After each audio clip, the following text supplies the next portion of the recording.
আসসালামু আলাইকুম। যুক্তরাজ্যের পর এবার ট্রাম্পকে ছেড়ে গেল ন্যাটো। ন্যাটো হলো সামরিক একটা জোট, যেখানে 32টা দেশ আছে, আমেরিকা, কানাডা আর ইউরোপের দেশগুলো, এখানে তুরস্ক আছে। টোটাল এই 32টা দেশের একটা সামরিক জোট হলো ন্যাটো।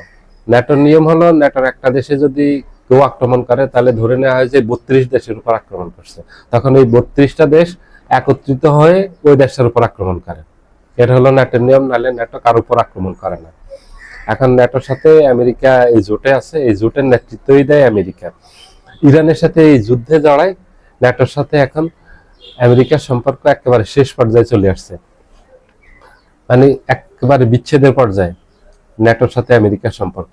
এখন ইতিহাসের সবচেয়ে খারাপ অবস্থায়, যে কোনো সময় ন্যাটো ভেঙে যেতে পারে, ন্যাটোর থেকে আমেরিকা বেড়ে যেতে পারে, অথবা আমেরিকাকে বাদ দিয়ে পুরো ইউরোপ আলাদা হয়ে যেতে পারে।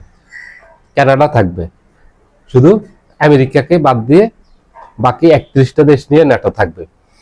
কারণ এখন ডোনাল্ড ট্রাম্পের সময় ন্যাটো চাপে পড়ে গেছে। এই কারণে ইরান যুদ্ধের সময় প্রথম দিকে ন্যাটোর কাছে সাহায্য চেয়েছিল ডোনাল্ড ট্রাম্প, তখন ন্যাটো সাহায্য করেনি। ন্যাটোর স্পষ্ট বার্তা ছিল, এই যুদ্ধটা ন্যাটোর না, ন্যাটোর যেই আইন আছে এবং যে নিয়ম আছে, এই নিয়মের ভিতরে এই যুদ্ধ পড়ে না। কারণ ন্যাটোর কোনো দেশে আক্রমণ করেনি ইরান। এখন ইরানে যে ন্যাটো আক্রমণ করবে আমেরিকার পক্ষ হয়ে, এটা অবৈধ হবে এই আক্রমণটা। কারণ ইরানে আমেরিকা আক্রমণ করছে, ইরান আমেরিকা আক্রমণ করেনি। তা ন্যাটো কোন যুক্তিতে এই যুদ্ধে জড়াবে?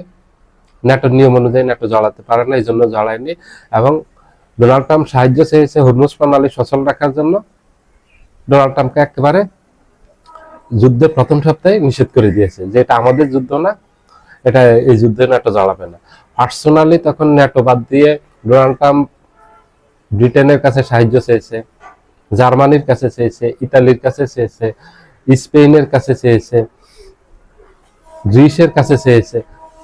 কোনো দেশই ন্যাটো বাদ দিয়ে পার্সোনালিও কোনো দেশ ডোনাল্ড ট্রাম্পকে সাহায্য করেনি। এশিয়া থেকে অস্ট্রেলিয়ার কাছে সাহায্য চেয়েছে, জাপানের কাছে চেয়েছে, সাউথ কোরিয়ার কাছে চেয়েছে, কেউ ডোনাল্ড ট্রাম্পকে সাহায্য করেনি। কারণ এখানে সাহায্য করতে আসলেই যুদ্ধে জড়িয়ে যাওয়া, আর যুদ্ধে জড়িয়ে যাওয়ার অর্থ হলে এই যুদ্ধ মধ্যপ্রাচ্যের বাহিরে চলে যাবে। এই মধ্যপ্রাচ্যের বাহিরে চলে গেলে পুরো বিশ্বব্যাপী একটা ডিজাস্টার নেমে আসবে। এই যুদ্ধটা পরে কারো নিয়ন্ত্রণে থাকবে না, এটা পুরো বিশ্বব্যাপী ছড়িয়ে পড়বে, পুরো বিশ্ব ধ্বংস হয়ে যাবে। এই জন্য কেউ আর এই যুদ্ধে জড়ায়নি। এবং এই যুদ্ধটা যেহেতু ডোনাল্ড ট্রাম্প একা সিদ্ধান্ত করছে, কারোর সাথে পরামর্শও করেনি, এই জন্য কেউ আর সাহায্য করেনি। সাহায্য না করাতে তখন ডোনাল্ড ট্রাম্প হুমকি দিয়েছে যে আমেরিকা ছাড়া ন্যাটো কাগজে বাগ। এবং ন্যাটোকে তখন এবং ইউরোপের দেশগুলিকে তখন ডোনাল্ড ট্রাম্প একটা বক্তব্য দিয়েছিল যে এরা হলো ভীতু কাপুরুষ। এটা ইউরোপ এবং ন্যাটো মনে রাখছে, এটা তারা এটাকে সহজভাবে নেয়নি, স্বাভাবিকভাবে নেয়নি এই বক্তব্যগুলি। এবং ডোনাল্ড ট্রাম্প তখন একটা হুমকি দিয়েছিল যে যুদ্ধ শেষ হলে ন্যাটো নিয়ে নতুন করে চিন্তা ভাবনা করবে, মানে ন্যাটো থেকে বেরিয়ে যাবে। তো এগুলি বিতর্ক তৈরি করেছে এবং ন্যাটোর ভিতরে একটা ক্ষোভের তৈরি করেছে। শেষ পর্যন্ত গতকালকে ডোনাল্ড ট্রাম্প ইরান অবরোধ করছে, যে ইরানের বন্দরে কোনো বিদেশি জাহাজ নোঙর করতে পারবে না এবং ইরানের তেল কিনে নিতে পারবে না। যারাই কিনবে তাদের বিরুদ্ধে কঠোর হুঁশিয়ারি দিয়েছে, হুঙ্কার দিয়েছে যে তাদের বিরুদ্ধে ব্যবস্থা নেওয়া হবে, নিষেধাজ্ঞা দেওয়া হবে। এটা করার কারণ হলো ইরানকে অর্থনৈতিকভাবে পর্যদস্ত করা। ইরানের তেল বিক্রি করতে না পারলে ইরান দুর্বল হয়ে যাবে, দুর্বল হয়ে গেলে আমেরিকা ইরানকে পরাজিত করতে পারবে। ইরানকে 40 দিনের যুদ্ধে আমেরিকা পরাজিত করতে পারবেনি। এখন ডোনাল্ড ট্রাম্পের চিন্তা হলো এই কৌশলে ইরানকে পরাজিত করতে পারবে তাহলে, কিন্তু এই কৌশলও ব্যর্থ হয়েছে। এখানে ডোনাল্ড ট্রাম্প ঘোষণা দিয়েছিল যে ইরান অবরোধের আরো অনেক দেশ যোগ দিবে, কিন্তু একটা দেশও যোগ দেয়নি। এখানেও ডোনাল্ড ট্রাম্প মার খেয়েছে। ন্যাটোকে আমন্ত্রণ জানিয়েছে, ন্যাটো স্টেট বলে দিয়েছে যে ইরান অবরোধে তারা অংশগ্রহণ করবে না। পার্সোনালি ইংল্যান্ডকে,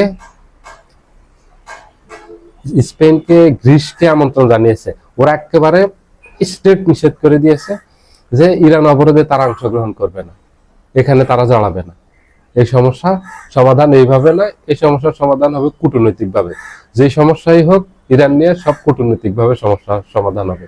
এখন ডোনাল্ড ট্রাম্প একা ফিল্ডে হাই হাই করতেছে, এখন এতিমের মতো ঘুরতেছে ফিল্ডে। ডোনাল্ড ট্রাম্প ছাড়া কেউ নেই, আমেরিকা ছাড়া তার পাশে আর কেউ নেই। সেই যুদ্ধের প্রথম থেকে মিত্রদের কাছে সাহায্য চেয়েছে, করেনি। গতকালকেও ইরান যখন নতুন করে অবরোধের ঘোষণা দিল আমেরিকা, সেখানেও সাহায্য চেয়েছে, সেখানেও কেউ সাহায্য করতে রাজি হয়নি। এখন এটা হয়ে গেছে ডোনাল্ড ট্রাম্পের জন্য গলার পাশ ইরান আক্রমণটা। এই ইরান আক্রমণের মাধ্যমে আমেরিকার যে বিশ্বে একটা ভাবমূর্তি ছিল যে অজেয়, অপরাজেয় এবং সুপার পাওয়ার হিসাবে, সেটা ভাবমূর্তি ধ্বংস হয়ে গেল।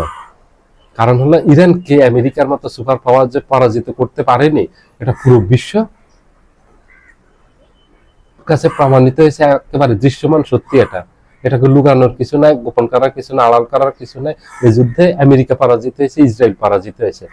ইসরায়েল আমেরিকা মতো দুইটা সুপার পাওয়ার ইরানে আক্রমণ করে ইরানকে পরাজিত করতে পারেনি।